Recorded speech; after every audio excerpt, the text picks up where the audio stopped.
I feel like we're just here, Crystal. I know. I did two blinks and then I'm back here again. Like Like, wait a minute. it Well, was the cool fast. thing is we were here yesterday talking about adventuring to Belize, and we have a new adventure for you today. Ooh, As you can see, we've got David here. We're going to have some fun. I'm not going to tell you, though, if you're hanging out with us, what we're doing. I So was feel just free gonna to say it. chat, I like to spoil it, and thanks for letting me know. Crystal. You got to wait. In the chat, feel free to chat along, to ask David questions, to be curious about, adventuring is all about being curious. It's So true. feel free to play along. Tell us who you are, where you're hanging out with us from, and And if we'll you're have a done the fun trek episode. too, yeah, tell us if you've done this trek. Yeah, we'll see. You gave part of it away already. What? I'm It could kidding. be a trek to the grocery store, to Aldi's, Now I'm to just the messing with Aldi's. Crystal because she always spends the entire hour messing with me. Okay, we ready to do this, Crystal? Let's do it. Let's get this show on the road. I almost said the wrong thing. Here we go. And the first time, David, we say your name, don't say anything because we're going to keep talking afterwards. Well, wait till we officially say, David, how you doing? Or whatever it might be. All right, here we go. Crystal, did you ever see The Sound of Music? Absolutely not. Have we never met? I feel No? like I'd go right to sleep on that one. Julie Sorry. Andrews? I know. I This know was my about it. dad's favorite movie. The Sound of Music or something. Yes, There was a commercial that used it. The Hills Are Alive, Crystal. Yep, they are. Without me. But you do you do know that iconic scene of Julie Andrews and she's Yes. way up Oh, on a mountain definitely. plane and she's going around, spinning around saying the hills are alive with the Yes. sound of music. Oh, yeah. With that nice, beautiful long dress with like 2 million yards of fabric. All that. Yep. Yeah. I, I love how Crystal, who likes to make clothing, is all about Julie Andrews clothing. What if that scene though, with that mountain in the background, Uh all the huh. beautiful mountains in the background, what if that was real? Oh, okay. It could be. On today's show, we're not climbing every mountain, to quote Julie, but we are climbing around a very big mountain, France, Italy, and Switzerland, all in one trip. Adventurer David made the hike around Mount Blanc, and we're going to hear about it today. Ooh, I probably saw that in the Ricola commercials too then. I think that's the we same gotta mountain. we gotta ask David if he saw the Ricola man. I did go to the Swiss Alps, so maybe that's in the background too. Oh, But at the end of this episode, David is also going to share his gear of the day pick. So if you're looking for best in class gear that's worth the price, please, please, please head on over to our website, our Amazon page, stackingadventures.com/GOTD or gear of the day. And you'll help the show and you'll help yourself adventure better and for less money. Now let's get this show on the road. Is that where I say it? on the road. All right, the music and announcer guy comes up. Oh, They come down, and we're into it. Welcome back to the Stacky Ventures podcast. Did my voice crack? Welcome back. probably. Welcome Good back morning. to the Stacky Ventures podcast, where we head around the world with our adventure community to stack memories we'll remember forever. Every adventure has a story. David has a story for us today. I am Joe. She is Crystal. And I'm Joe. Then There you you're go. Joe. There we go. There we go. He's Joe. Now we messed it up the right way. However we Crystal, said how are it. you this morning? Wonderful. I feel like, yeah, I've spent a lot of time with you in the last 24 hours. And I want to say a lot of the time, and this is going to come to a very big surprise, we talked about games. I Sorry you know. guys didn't get to hear that part of the conversation. Oh, Crystal, you want to talk about it again? No. Well, let's just get into it because we have a gentleman who did this amazing hike around a mountain. David's Tell here with us. us. How are Tell us. you, Tell man? us. I'm doing great. It's a pleasure to be here. Excited to be part of the incredible Stacking Adventures podcast. So thanks for having me. When you sent us your pictures, brother, Ugh. I got so excited about this. Cheryl, my spouse, has been talking about this all day. Crystal and I have been talking about this since we started corresponding. This Well, is going to be a even great time. those pictures, I was like, okay, is this even a real camera? Like, what camera was that? Because I'm like, I want to The jump through the screen. Galaxy Oh, S20 Wow. shut up. camera on the phone. My wife gets all the credit. She took most of the pictures. What? I Wow. know We Crystal need to was like, tag them. which mall has a Sears studio that has that backdrop, David? Right. The That Sears looks Portrait Studios. You can get your hair done at the Sears salon and then walk over to Portrait Studios and take those pictures. David, there's a lot of people that don't know about this hike. I watched a Rick Steves episode actually about Oh. this hike. Our friend Rachel Richards did this hike. But for people that don't know about the hike around Mont Blanc, how does it work? So the hike around Mont Blanc, also known as the Tour de Mont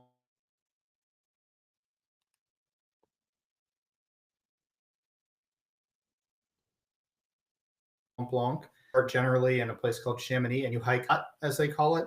They have these little refuges where you walk in. It can be an old barn or a little house kind of tucked away in the Alps. They feed you, they give you a place to sleep. You drink a liter of wine with all of your new best friends, and then you just get up and do it again the next day. So really, it's paradise. That sounds tough, Crystal. They speak in liters too. They do. Is it, does everybody usually start at the, what'd you say the name of the city was? Chamonix? Chamonix, yeah. Chamonix. Yeah, and technically there's a little start and end arch in the next town over called Les Ouches, but Chamonix is the town that people would know. It's a big ski town, and so people do the loop. Most people do it counterclockwise, although some were going the other direction. But you'll often see the same people day after day if they're doing a similar itinerary. So we had some new friends we met out there from Finland and California and the Netherlands and all over the place, and we were just hiking with them. And then one day they had a slightly different, so we went off and they went off. Then we met some new friends from New Zealand and other places. So really fun the highlight really is the people. As beautiful as the views are, the people are just wonderful. To give people an idea, it was about 10 miles a day for 10 days. Is that the length? Yeah, so most people do 10 to 12 days. They'll do about 10 miles a day, and then you'll have maybe a rest day. You say, oh man, this is a really cool town. I want to check this out. I want to do something. My wife and I are crazy, so we did it in 7 days. So we pushed it a little bit. I wouldn't recommend that for most people. It was a lot. Doing 18 miles through the Alps when you're very hungry, not the best plan for everybody. But we also wanted to go to Burgundy afterwards, so I had to hike extra to go taste some wine over. There's a theme here about the wine. Go taste some good wine in France. I'm starting to see an emerging idea, David. Yeah. Yes. Speaking of the hiking extra, then how would you train for this? So that's a great question. So it sounds super intimidating when you first think about it. I'm going to do 1.5 times the total height of Everest and walk 100 miles. Like that sounds crazy. But in reality, you just need to get out there and start walking. If you're doing like an hour walk after work every day, it's a fantastic start. As you get towards your trip, throw in a hike in the weekends in the local park or area near you where you're going for 2 or 3 hours. And over a few months, then I would say, okay, can I'm in the Maryland area, kind of near where you are, Crystal. We went out to Shenandoah National Park and we did a 10-mile hike up in the mountains there as a training hike, things like that. And the reality is when you strip away your computer and your commute and you have to cook and taking care of the kids or the dogs and all those things, and all you have to do is wake up, hike for 4 or 5 hours in a whole day, it's really not quite as intimidating as you might think. And they also have, if you want, luggage transfer, so you can pay a bit extra, hire a company to move your luggage around for you. We just carried little backpacks ourselves, but if it's intimidating, that can help a lot as well. And just go out there and have a good time. It's my friend Mike, who is on the triathlon team at the University of Maryland with me, calls it a bucket o' chicken pace. You're moving at the pace where you could eat a bucket of Kentucky Fried Chicken while you walk. So it's quite relaxed. I don't think triathletes are doing that though. They might not be eating the buckets of KFC. But what about altitude stuff? Did you experience any of that? Like, So we were up to about 10,000 feet. huh. My wife and I had no issues. We've been to kind of closer to 14,000, and that's where it starts to get hard. But generally, if you're a fit person, you're going to be okay. You're just going to have to move a little slower. The air's a little bit thinner. Um, if you're worried about it, that's a great thing to check out, is to go somewhere. We have a lot of places in the United States that are 5, 6, 7,000 feet high. Colorado, California, even a couple parts of the East Coast. Just go to one of those places and see how it feels. But I don't think we even met anybody out there that had any issues with altitude while we were there. Oh, cool. The trip itself, when you talk about 10 miles a day, and I think you just very casually broke it down. To your point, I think you mentioned it's only about 4 hours a day that you're walking. Yep, 4 to 5 hours. So on a typical day, that's about 10 miles. You'd wake up, they'll have breakfast, they have coffee for you at the little refuges. You drink your lots and lots of coffee to get yourself going for the day. We would, hike a couple, 3 hours in the morning. There's always a shop somewhere where you can buy a beautiful baguette and cheese and meats. And so we have a little picnic every day in the Alps with this. Wait a minute, David, is this right along the trail? Like there's like a shop right along the trail, or do you got to hike down a little bit to get to the shop? So the trail passes through towns all the time. So with just a little bit of forward planning, so you look at the map and say, oh, I'm going through this town. Google is your best friend. Is there a store in this town? Is there a little grocery? So we would go through a town. We'd buy a baguette and our cheese and our fruit. I had the best peaches of my life, by the way, in a town called Courmayeur. I mean, it might have helped that I had hiked all day long, but oh my goodness, amazing. We'd sit down and there might be some cattle or some sheep. There's Mont Blanc just looking at you. There's these beautiful Alps, and just sit down and have a picnic in the middle of the trail. So, and then you're refreshed, you're having a good time, and you do your other 2-3 hours in the afternoon, and then you're at your refuge. So it was really great. So you did say Google is your friend. So did Google not be your friend and wasn't available when you needed it? Like, how did you prepare for being connected on the trail? Yeah. So I would enter this trip as a really great way to be disconnected. There was no Google on most of the trail unless you were in a major town.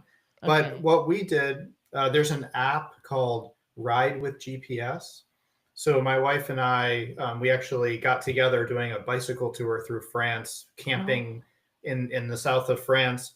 And I plan routes using that. So even though I think there's an app for the Tour du Mont Blanc now, you might not even need Ride with GPS. What I did was I made this route, and you download it. So the GPS still works. So you can look at your map and say, the route's over there. Where am I? And figure it out. And you can put little points of interest. So I went and I looked, okay, on this day, these were the towns I'm passing through. This one has a bakery, and I put a little mark on my map so we knew, oh, we're at Courmayeur. Let's go to the bakery, grab our lunch, and head on out. Oh, that's super cool. Yeah. But it sounds like then, David, so you're at your place 2 in the afternoon, 3 in the afternoon. So now you've just got the afternoon at rest, like pack a book, relax, and just hang out in the mountains. Yeah. And we actually met some people doing some even cooler things than that. One guy was hiking with a small guitar. So every night he'd go down and he'd be playing music and singing. He was Israeli, so he's singing in Hebrew, and no one else speaks it, and everyone's just having a good time.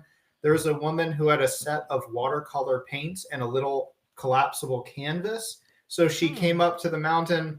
That was our first day at Refuge de Pré. She sets up her watercolor canvas, and now she's painting the Alps, in the afternoon. It just really... you have that time to sit and reflect and talk to your new friends about the cool things you saw, rest. There's a lot of time to rest. And that's something I think people maybe don't realizes we're rush all day long, working, got to get my workout in, got to cook dinner. Well, you're hiking 10 miles, but you get to sit, put your feet up and rest all evening as well. So it was really nice to have that downtime. That was the big thing I took away from the Rick Steves episode on this, David, was just how relaxing it was in the evening. I'm just wondering if that guy sang like crap, how much that would have sucked though. Oh man, yeah. How do you ghost somebody that's like behind you singing like crap? I know. If he insisted on singing every night, I might walk 20 miles one day just to get away from him. Like, no, I passed. Yeah, that's awesome. Jay is hanging out with us live. Jay says, Crystal, The Sound of Music's his favorite movie. So just saying, I'm gonna add it to my list. It's a good movie. Yes. And after the talk about the peaches, he also asks, is anybody else getting hungry listening to David? I totally am. But speaking of carrying too, so even the artist, I hope she's not carrying around a whole bunch of canvases and stuff like that. It would be cool to have her paint my iPad or my cell phone cover, to have something as a memory. Because I'm like, ooh, I would buy that art, but I'm like, oh, but I wouldn't want to carry that art.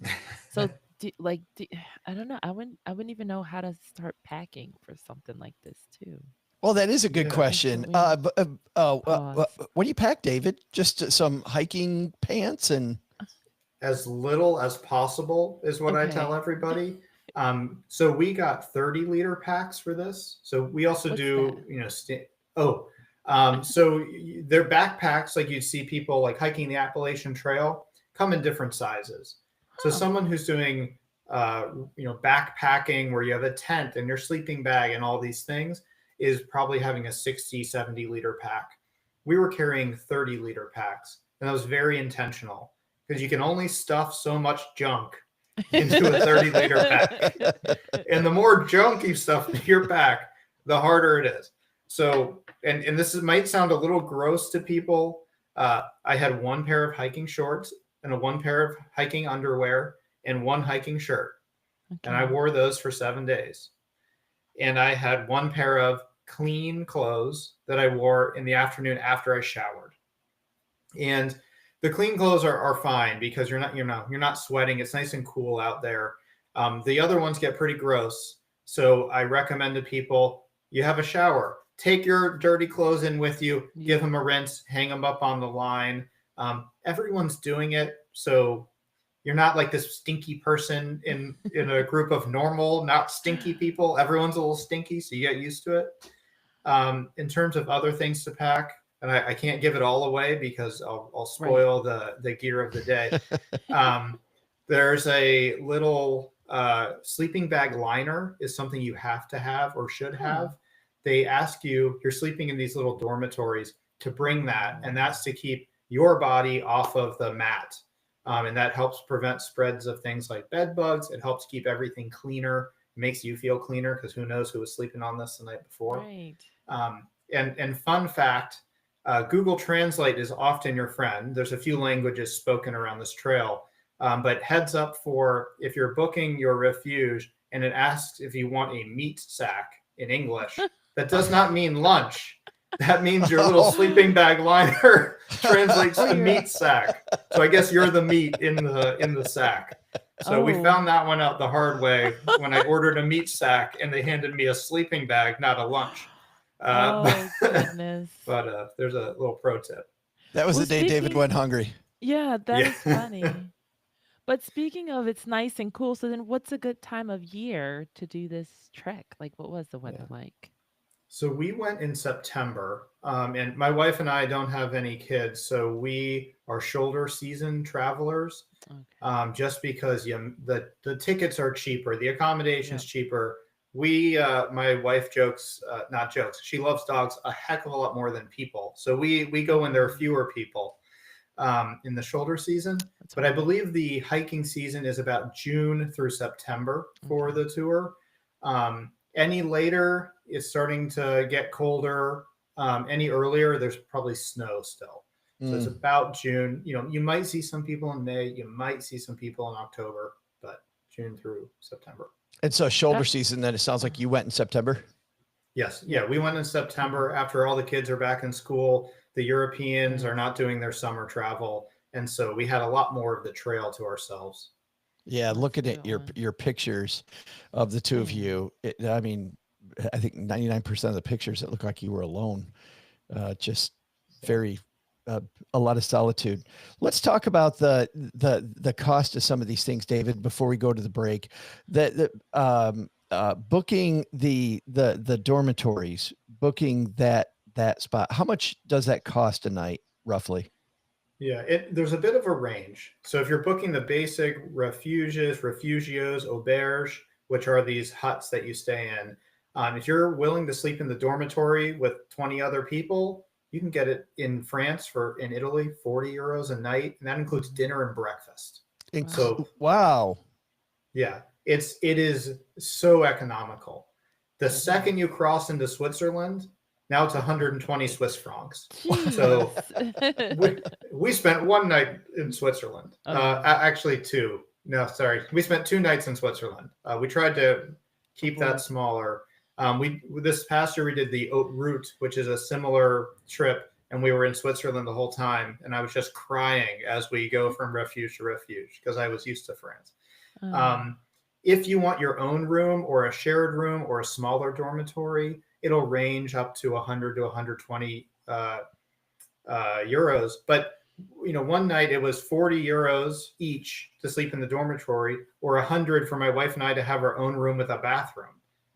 So we got our own room with a bathroom for an extra couple euros. Wow. So it really is economical. We stayed in one hotel in Courmayeur because we just wanted to have that break, really nice soft bed kind of thing. Even that, it was only 130 euros, I think. So cute little hotel called Hotel Edelweiss, which is, I think, a chain in Europe. And then we were right back in the dormitories and having a great time. That's wild. I want to dive more into that in the second half. We'll talk about getting there. I want to also talk about that the service where they take your bag from place to place, what that to cost, how that works.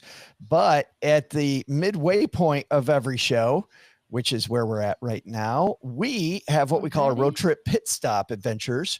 On the pit stop, you're always dreaming about what's at the end of the adventure, how cool it'll be when we get there. Our pit stop's always a hint at the gear of the day. And Crystal, where can you see our past gears of the day? So you can head to our page at stackingadventures.com/GOTD or gear of the day. All right, David, what do you have for us? All right. So my gear of the day helps you sleep at night. Okay. Well, you already told us it's not the meat sack. It's not the meat sack. I can't go to bed without my meat sack. You're ready for the hike, Joe. Oh gosh, that is way too funny. And let's see. And you don't want to carry too much, so you don't have a recording of Joe talking about board games. Oh, easy. Because that'll that's saved on my phone. So that's right. He's a fellow board gamer, Crystal. So well, I too. I don't talk about it all the time. And yeah, so it is, Crystal. I'll give you a second hint. It's very small and it's very, very light. Okay. Okay. Very small, very light, helps you sleep at night. We're going to take a break, adventures, while you think about it. Hear from a couple of sponsors that make sure you don't have to pay for any of this goodness for having adventures like David with us. We're going to hear from them and we'll be right back. All right. 3, 2, 1. All right, Crystal.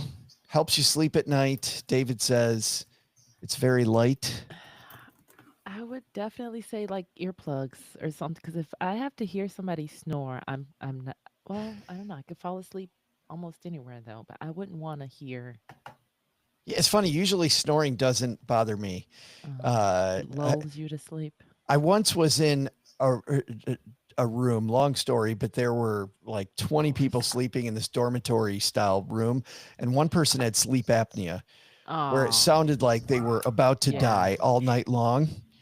And I was up all night because I was like, please breathe, please breathe, please breathe. And then he would take a big, huge breath and then stop breathing again for a while. You're like, come on, come on, come on, come on. And all night long, it was horrible. But I like the earplugs idea. I'm going to say a little travel pillow. We haven't had anybody talk about a little travel pillow. So All right, Maybe. don't tell us. Okay. All right. All right. Second We'll half. find out from David what it is at the end of the show. But let's talk about, so we talked about the cost, David, of the accommodations. And by the way, when you said it includes breakfast and dinner, the way you talked about it, the way I've heard our friend Rachel Richards talk about it, the way I saw Rick Steves talk about it, this is not bad food. Like, this is pretty, the food was Oh. actually pretty good, it sounded like. Would you agree with that? Yeah, the food for the most part was fantastic. My wife is a vegetarian. They always had a vegetarian Oh. option, which in some parts of Europe isn't as easy to find, but they were very accommodating.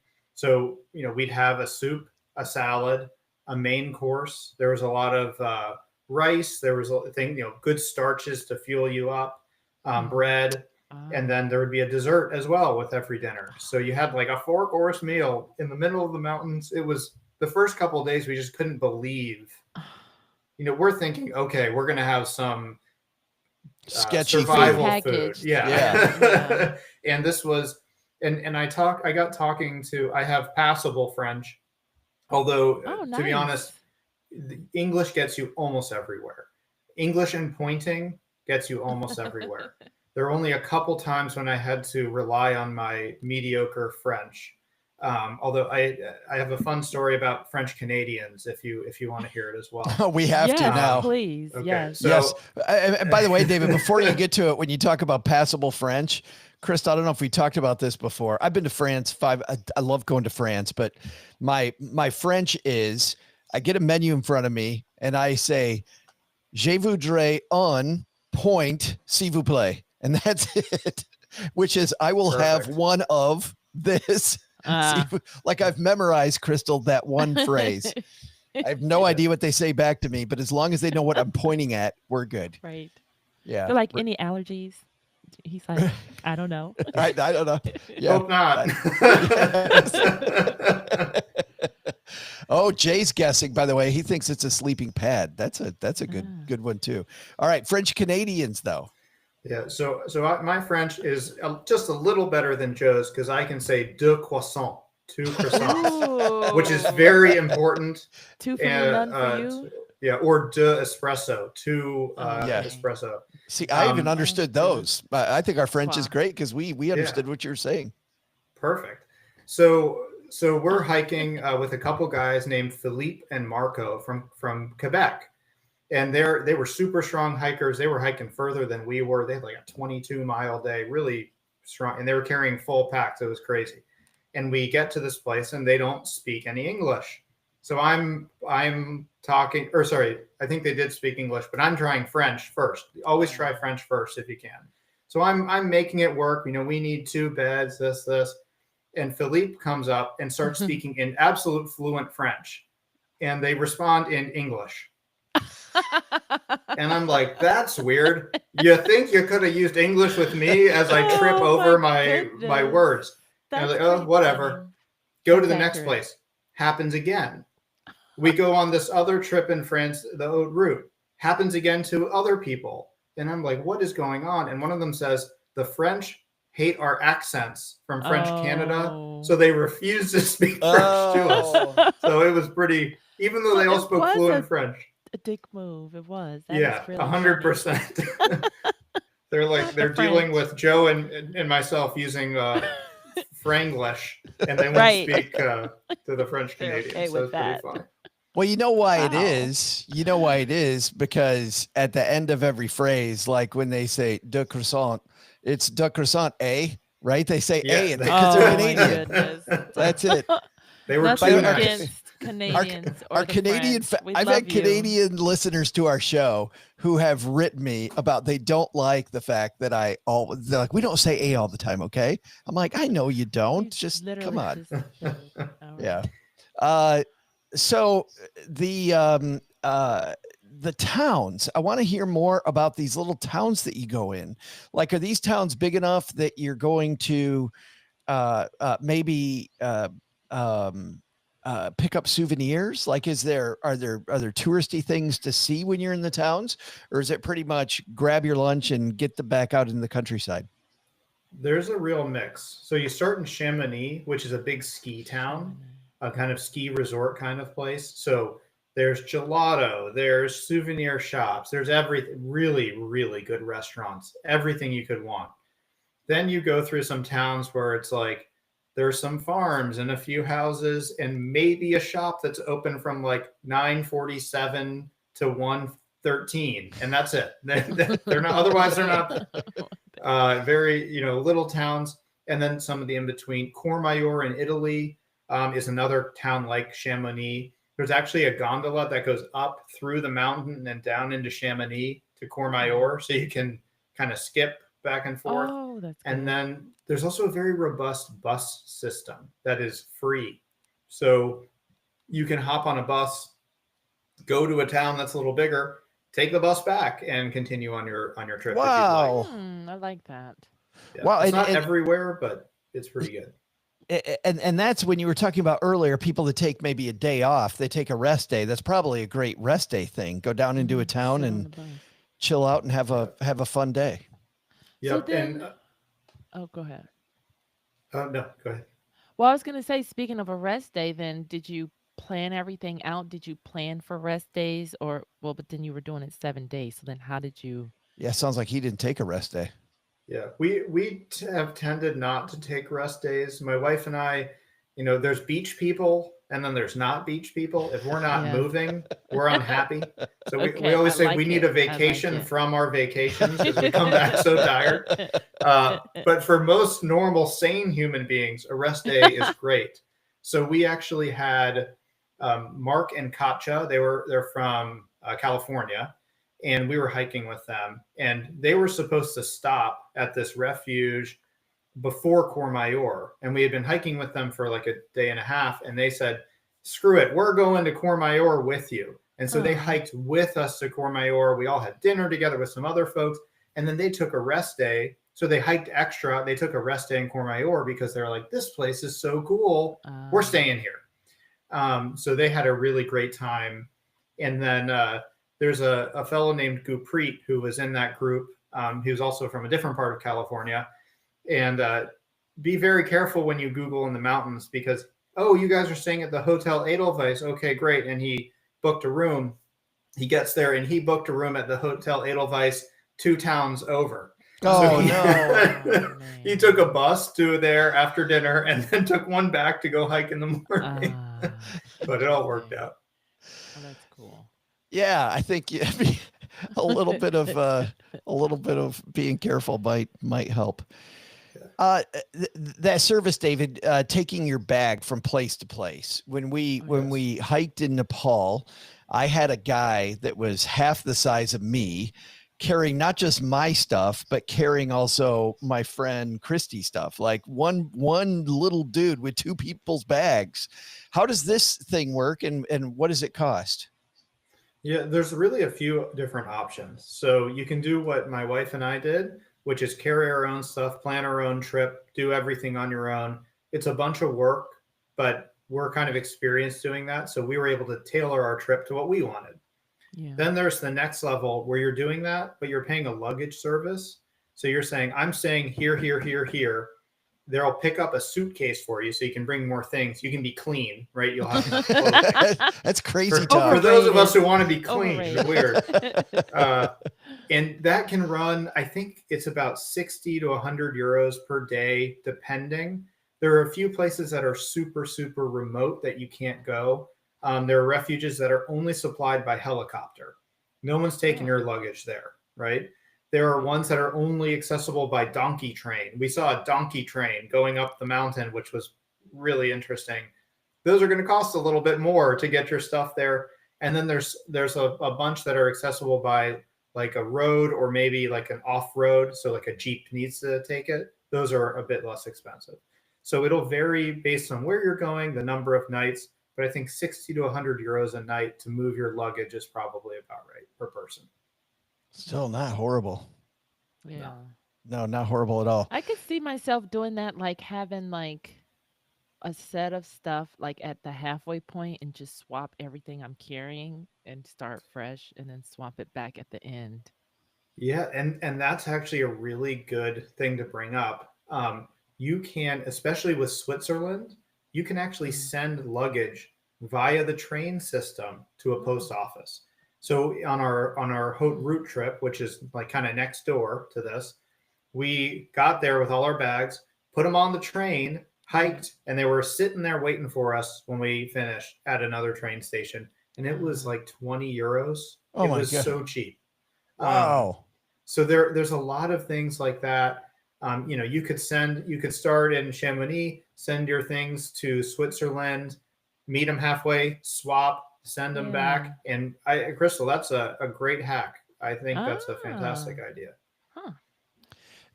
Part of the Thank you. fun that Cheryl and I were talking about this trip, David, is just the fact that you're in 3 countries, right? You're right there on the border. Yeah. So you've got the French side, then you're in the, well, if you're going counterclockwise, uh, you've got the French side, then the Swiss side, the Italian side. Is there any difference? I mean, did you feel any difference as you went from one country to another, besides the fact that the Swiss side apparently was hella expensive versus the other Yeah. Well, two? that's the luxury versus the low budget. That's You right. go back and forth. Well, it sounds like luxury pricing, but the accommodations were about the same. Yeah, so there is a difference. Of course, they speak different languages, so you have that. You're walking along, and then all of a sudden, instead of bonjour, bienvenue, it's Uh. something in Italian that I don't know because I don't know Italian. Uh, so that was interesting. It's a little bit of a shock to see things are you walk in the menus in a different language, right? So it's kind of a little bit. It's also interesting because the Italian part you're walking through has German influence, and the Swiss part you walk into has mostly French influence. So we were walking in Italy, and then there was a sign in German for some reason. It was very interesting. Wow. Europe is so fascinating to me. We all speak mostly English here, and in Canada, in Europe, you like go 20 miles, and it's a totally different language. In terms of food, it was slightly different. So the French food was pretty classic French mountain food. Italy, we're thinking pasta. This is going to, and it's mountain food in Italy. So it wasn't Oh. what I would think classically, like I'm going to have these pastas. And so it was a little bit different than we expected. We had some stinky cheese that we weren't ready for. I'm not the biggest stinky cheese person. This is my wife will be upset if I don't tell this story. So we go to this refuge, and we're looking for something vegetarian for my wife, and they describe, oh, this is green bean soup. Okay, sure, we'll try green bean soup. There were like 3 green beans in the soup. It was all sausage and really stinky cheese. Oh goodness. So we have this soup. We eat as much as we can, and we had some polenta and other things too. And my wife is because she's not used to the meat, burping every 3 seconds for the next 6 miles as we're hiking. Oh. And then we get to our That's- next refuge, and I walk in, and it just smells like that stinky cheese we had at lunch. Oh. And I walk out, and I say, "We're not staying here." And we stayed there. It was great. So you have to be, the biggest thing I would say to people, you have to be just an open book to new experiences, because you have no idea. One day you're going to have the best peach you've ever had in your entire life at this tiny little farm stand in the middle of nowhere. And the next day, someone's serving you stinky cheese on bread that you don't like. And if you don't eat it, you're just going to be hungry. So you make it work, and you experience new things, and just got to be open to it. We were at a restaurant in Paris, and Cheryl accidentally ordered intestine. Oh. And gosh. and so she opens it up, and I remember it was like this little gray mushroom cloud comes out of it that just smelled horrible. And we end up, she actually was trying to ask the waiter, "What is this?"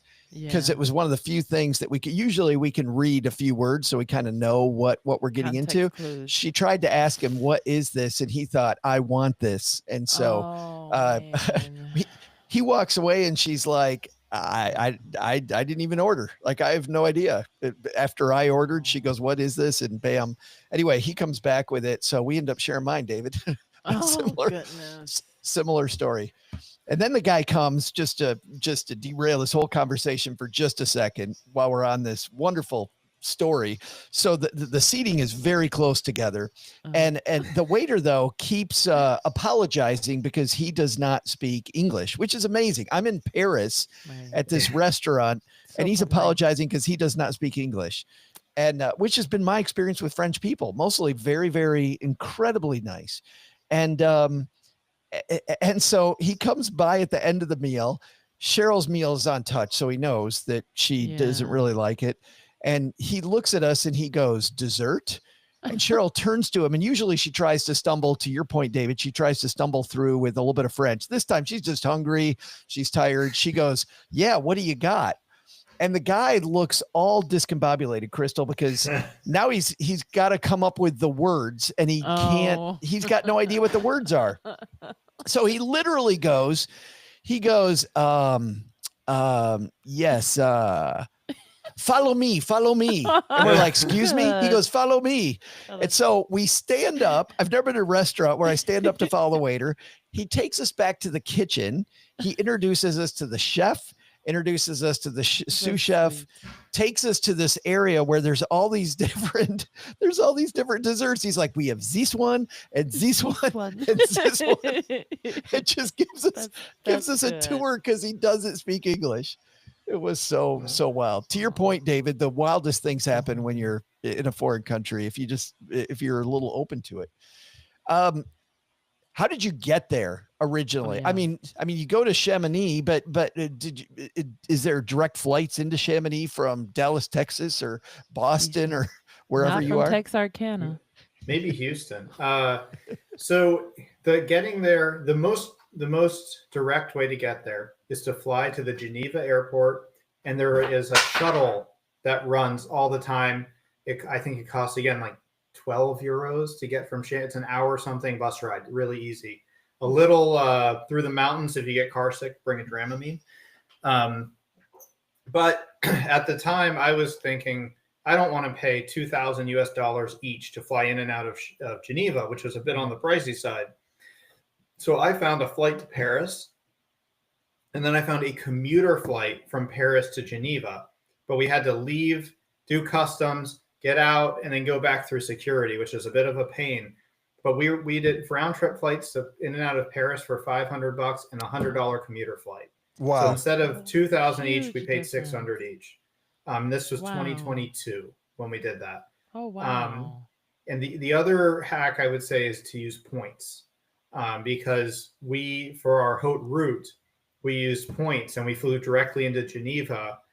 Just use, I think, like Capital One Venture points, and there's I actually think maybe he's been on a Ford Anything or Stacking Benjamins. The Point Me guy, Point.me. Yeah. And so I think that's probably where I found it. So I subscribed to his, and it tells you deals like, "Oh, transfer your points from Capital One to Swiss Air and buy the ticket." And so we were able to do that for much less than it would have cost to fly directly to Geneva. We even paid, David, for Point.me's concierge service, because I got these mess of points in all these different places. He had us we transferred Capital One points over to British Airlines, British Airways. British Airways was having a 20% off sale at the time, which was really cool. Nice. So for 20% fewer points on what was already a huge deal, we're flying to Greece in business class for truly not a ton of points. It was pretty wild. Now the bad news is I have to drive from Texarkana to Austin to get the deal. Originally, and this is kind of funny, originally we were going to take just a separate flight to Austin because that's 5 hours, a 5-hour drive. But then Cheryl said, we like road trips. The drive between here and Austin doesn't stink horribly. Our plane doesn't take off until like 8:00 at night. We just looked at renting a car one way. It was $110 to rent a car. Smart. Yeah. So we're doing a one-way car rental. We'll have a fun road trip to Austin, get there a couple hours early, get on our plane, and, free wine and business class. Yeah, I know that's right. Get your money's worth. Going to be great. David, if only there were a company that did this. Let's say there was a company that focused on adventure travel. Genie, I wish for this. I looked at Crystal, by the way, the trips that David has done. It's just amazing. Tell us about how you started this, and your company's got a really cool name too that also has a little backstory. Yeah, so our company is Blaze Adventure Tours. That's our late dog named Blaze. Cute. So the company, I'll start with that. We named the company after our dog. We're huge pet people. And if you know the Appalachian Trail, on all the trees as you're hiking, there's a white blaze on all the trees. And we got this little puppy, and he had a white mark right down the center of his forehead, like the Appalachian Trail, which we're really close to. So we named him Blaze. And he was our adventure backpacking, hiking buddy, loved the outdoors. So my wife and I got into bicycle touring, and I rode my bike from my aunt's house in LA to my grandfather's house in San Francisco. My wife, kind of close to the same time, rode her bike from Baltimore, Maryland to Portland, Oregon. As part of the 4K right? I think she wins, David. I think she wins. She definitely wins. She kicks my butt when we hike too. And so we got together. We did a bike tour through France. We've gone to Oregon, all these different places. We were engaged in Scotland on the West Highland Way. And our friends used to say to us all the time, "Wow, that's so cool. I could never do that. I just could never do that. It's too hard." And so we decided, hey, let's start our own business, helping bring this amazing experience, life-changing experience that you'll never forget to other people. So what we do is plan and guide custom backpacking and bicycle tours, mainly in the United States. We can do planning other places, but if we're guiding you, it's only in the United States, mostly on the East Coast. So we do the Blue Ridge Parkway, Skyline Drive in Shenandoah National Park, a whole ton of different backpacking trips, Vermont, Great Allegheny Passage C&O Canal. So basically you tell us, hey, I have this dream with my buddies to go do this thing, or my family. I want to do not super long days, or I want to do super long, whatever it is. And we build a trip for you and then help make it a reality. That's awesome. And if I'm going to Europe, if I want to do Mont Blanc, you will though help us plan it.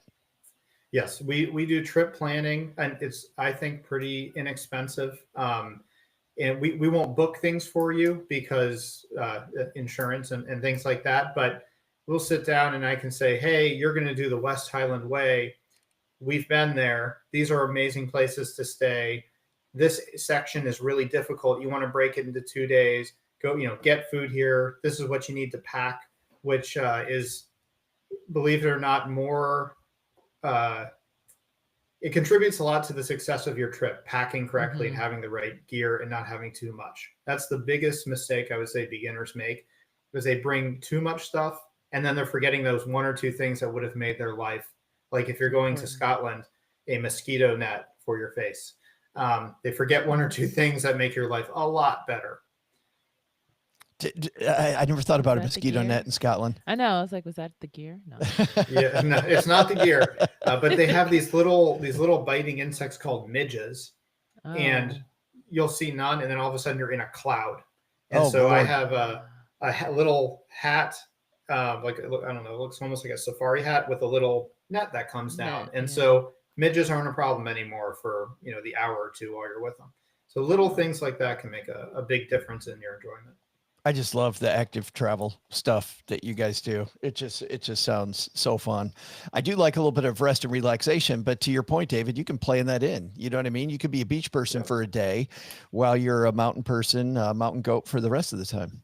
Well, I like the biking part too. I'm a bicycler. Oh yeah. You had Crystal bicycles, David. Awesome. I love cycling. That's my favorite. Meredith is more of the hiker. I'm more of the biker. And Joe, another thing. So I'm super into wine. I'm a huge wine nerd. And I just passed my level 1 sommelier course. So congratulations. Thank you. That's a big one deal. thing that we do that is a bit unique. As far as I know, we're the only people who have a permit to do this in Shenandoah National Park. Is we'll mix in wine things as your rest and relaxation. So Oh, we just did a trip where we took people hiking in Shenandoah National Park. You have the Monticello AVA down on one side, the Shenandoah Valley AVA on the other side, and we did a comparative wine tasting of Virginia wines versus Old World wines. So, wow. hey, that Viognier you have over here in Virginia, what was it like in Condrieu in France? And people really dug it. It was a ton of fun. So we throw stuff in like that as well if you're interested in wine or other things. Okay, I've let's never go. been Let's go there. right now, Crystal. OMW on my way. Yes. How do we find you online, David? Website is www.blazeadventuretours.com. And feel free, there's a contact form, or you can send us an email at blazeadventuretours@gmail.com. And we'll also include Wonderful. that in the show notes, Of and I'll course. include it on the show description as well. All right, the music's coming up. It's time for the big reveal. David big said reveal. earlier that this is something that helps you sleep, Crystal. It's a small thing that helps you sleep. Earplugs. And you went with earplugs You in went case the with guy is singing. pillow. Maybe a nose plug Singing if in you've the got this rain. stinky cheese, man. I think it's a travel pillow, and Jay hanging out with us on YouTube, he Said thinks it sleeping pad, which Jay said sleeping pad could be earlier. Ha ha ha. I missed sleeping that part. pad. Yeah. All right, David, big reveal time. What's our gear of the day? All right, I'm going to say you're both right because I Okay. have something that I call my sleep bag. It actually has a couple things in it, so it's a trick question. I have an eye mask Ah. to cover my eyes. I have a set of earplugs, and I have little earbuds because I found sometimes the earplugs don't cut it. I have like a rain sounds on my phone, and I'll just play it so it's blasting rain into my ears instead of snoring. And then an inflatable pillow, not the one that you get on the airplane that goes around your neck, but like a Sea to Summit little camping pillow. They're about that big when they're folded up. And with the three of those, you're going to sleep so much better. Ah. And sleeping and on any trip like this that's 10, 11 days and you're being very active, sleeping is very important to rest. So yeah, great guesses, everybody. I thought you were going to say your own bottle of wine because that'll put you out. Too heavy.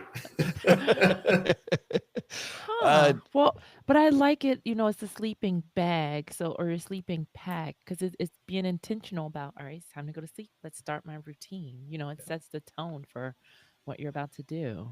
I love it. That's fabulous. Well, David, thank you so much Thank for you. Thank sharing your you. adventure around Mont Blanc. I can't wait to do this. Cheryl and I, Crystal, have talked about we're going to do this in the next couple of years. Like this Me too. is Maybe it'll be our first adventure trip or something. let's I'm do gonna it. try to do one. Because I do. All But I'll right, be here's seeing you, David. I want to do one. I've still never been to Shenandoah, and I've I been here for know. 18 years. I And Oh know. my it's right goodness. It's there. crazy. It's like It's not nuts. far for you It either. is. I Yeah. know. What are you doing tomorrow? Let's go for a hike. Well, doing the horse thing, the Preakness. But you Oh, are very doing one fun. tomorrow? Ah. When's the next one? When you Making you give me a plans. call, we'll go for a hike. Okay. Okay. Yay. So here's our question for you, adventurers. Yes. Have you hiked in Europe? Have you hiked Mont Blanc or other places? We're going to feature that along with your Camino hiking stories. Tom, a few weeks ago, shared hiking the Camino. And maybe share with us what's your best, worst, your top tips, and maybe singing like Julie Andrews. In a big long dress. That's right. The hills are alive, Crystal, with the sound of music. Jump on our voicemail. How do people get there, Crystal? You go to stackingadventures.com/voicemail. Not voicemail, or you do have voicemail or my story. Stackingadventures.com/my story. Thanks to Jay and everybody hanging out with us on YouTube. If you want to hang out with us on YouTube in the future, we're generally here Friday mornings, 8 a.m. Eastern, although we sometimes 9 appear a.m. at Central. other time, or excuse me, 8 a.m. Central, 9 a.m. Eastern. You did. You're You right. said it right. No, you said 8 a.m. Central, and Oh, I did had I? to represent the East Coast folks. Oh, good. Yeah, you Yeah. said it right. Yeah, good. Well, Central's where it's at, right? All right. Here, that's going to do it for today. We'll see you guys next time. Thanks for listening. Let's get this show Off the road. off the road. There we go. and seen. And we're done. Jay, thanks a ton for participating. This was awesome. Pleasure meeting you. You will see me for All right. We're going to say goodbye to everybody on YouTube. Right.